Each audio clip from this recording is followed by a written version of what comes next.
అంటే సార్ ఇప్పుడు ఏ విధంగానైతే అంటే మీరు రిపోర్ట్ రెడీ చేసి పెట్టారు. సో మీరు రిపోర్ట్ ప్రభుత్వానికి సబ్మిట్ చేయకముందే మీరు అక్కడి నుంచి మారాల్సి వస్తుంది. మీ స్థానంలో కొత్త కమిషన్ చైర్మన్ రాబోతున్నారు, అంటే కమిషన్కు ఈ చైర్మన్ రాబోతున్నారు. సో ఇప్పుడు చైర్మన్ వచ్చాక మీ పాత రిపోర్ట్ను తీసి సబ్మిట్ చేస్తారా, లేదంటే మళ్ళీ కొత్త రిపోర్ట్ రెడీ చేయాల్సి వస్తుందా? పాత రిపోర్ట్ అనేది that is my personal property. Nobody will have any right or access to. నాకు కూడా గుర్తులేదని కింద లెక్క, అది డెడ్ డాక్యుమెంట్ కింద లెక్క. ఏం చేస్తారు సార్ ఇప్పుడు? మీరు ఆ రిపోర్ట్ తయారు చేశారు, దాన్ని ఏం చేయబోతున్నారు? చెత్తబుట్టలు పడేస్తాం అంతే. మీ దగ్గర నుంచి కూడా కొన్ని విషయాలు తెలుసుకోవడానికి కొత్త కమిషన్ కానీ అట్లాంటివి ఉండవు? నేనే సాక్షిని కాదు కదా, ఇంకా మీరు పోవచ్చు, మాకు ఎన్ని తెలిసినాయని మీరు పోవచ్చు. I can't go there. అంటే మీరు జస్టిస్గా ఉన్నారు.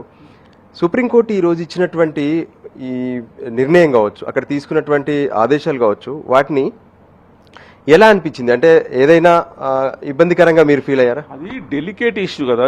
దాంట్లో ఇప్పుడు వేరే విషయాలు అయితేనో వాదనలు ఎన్నో వినిపించుకోవచ్చు. అది ఒక న్యాయ వ్యవస్థ, నేను strictly speaking I have come out of it. But వ్యవస్థను అరే రేపు ఇట్లే నేను పోయి అట్లయితే అది తీసుకోండి అన్నారు. అరే బయట వీళ్ళంటూ అరే న్యాయమూర్తులు కూడా ఇట్లైనా మామూలు సిటిజన్ లెక్కనే ఉంటారా అని అట్లా అభిప్రాయం వస్తుంది. కానీ we have to maintain the dignity. ఎప్పుడైతే ఒక సర్వోత్తమైన న్యాయస్థానం ఆ ఉట్టి దూరంగా కూడా ఇట్లా జరిగిండొచ్చా అంటే అది చాలు, అంతే. దానికి ఇంకా పోకూడదు. అది that is the dignity we have to maintain and respect we have to give to the court. కానీ ఈ రోజు జరిగినటువంటి ఈ విద్యుత్ కొనుగోలుకు సంబంధించినటువంటి మీ కమిషన్ ఏదైతే ఉందో, దీని పట్ల సుప్రీంకోర్టులో జరిగినటువంటి ఈ నిర్ణయము మున్ముందు ఇతర జడ్జిలు కావచ్చు, ఇతర రిటైర్డ్ అయినటువంటి జస్టిస్లు కావచ్చు, ఒక కొత్త కమిషన్కు చైర్మన్గా వెళ్లే ముందు వాళ్ళు కొంత ఆలోచనలో పడరా సార్?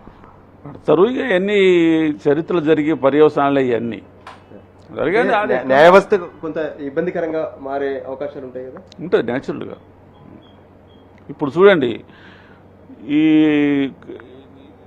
మీలాంటి ప్రెస్ వాళ్ళకు చెప్పాలంటే నాకు ఎందుకు వచ్చి తలకాయ నొప్పి అని ఆయన చక్కగా హాయి కూర్చొని వాళ్ళందరూ చూసుకొని రిపోర్ట్ ఇచ్చిపోతారు అంతే. అది ఆల్మోస్ట్ క్లోజ్డ్ ఎంక్వైరీ లెక్క ఉంటుంది. అది సరే ఎవరైనా ధైర్యం చేసి పెడితే అది వేరే సంగతి. అది అంటే కమిషన్లు అంటేనే ఈ ఓపెన్ గా ఉండాలి, ఓపెన్ గా జరగాల్సిందే అనేది ఉంటుందా సార్? అందులో విధి విధానాలు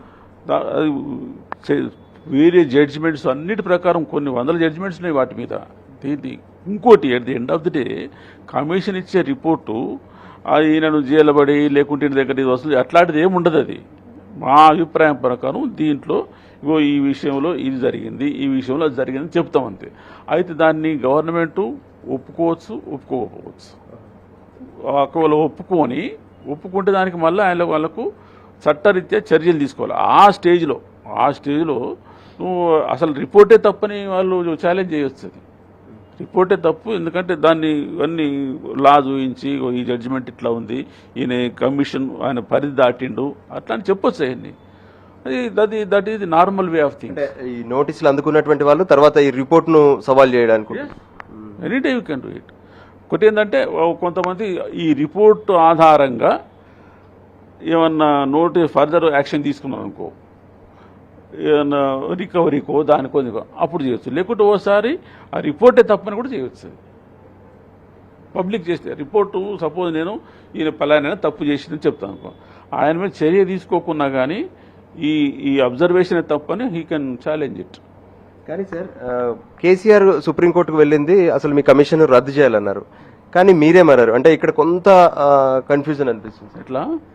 కేసీఆర్ సుప్రీంకోర్టుకు వెళ్ళింది ఈ కమిషన్ మొత్తమే రద్దు చేయాలి, అది ఒప్పుకోలేదు. సుప్రీంకోర్టు ఒప్పుకోలేదు. అది హైకోర్టు ఒప్పుకోలేదు, సుప్రీంకోర్టు ఒప్పుకోలేదు. ఎందుకంటే ఈ విషయాన్ని అసలు విచారించే అధికారం లేదంటే అది nothing doing, they have kept it and tied. నేను కాకపోతే ఇంకోటి చేస్తారు అంతే. ఇప్పుడు కొత్త కమిషన్ మళ్ళీ మొదటి నుంచి చేయాల్సి ఉంటుంది. అది ఆయన నిర్ణయించుకుంటాడు. అది మీ స్థానంలో వచ్చే కమిషన్ కి ఏం చెప్తారు సార్ మీరు? నేను ఏం చెప్పను. I only wish him best of luck.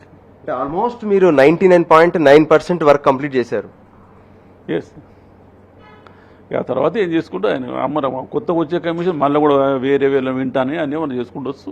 మళ్ళీ కేసీఆర్ గారే పోయి ఆయన దగ్గర ఏమన్నా మళ్ళీ రిప్రజెంటేషన్ పెడుతుండొచ్చు అని చూడాలి. Wait and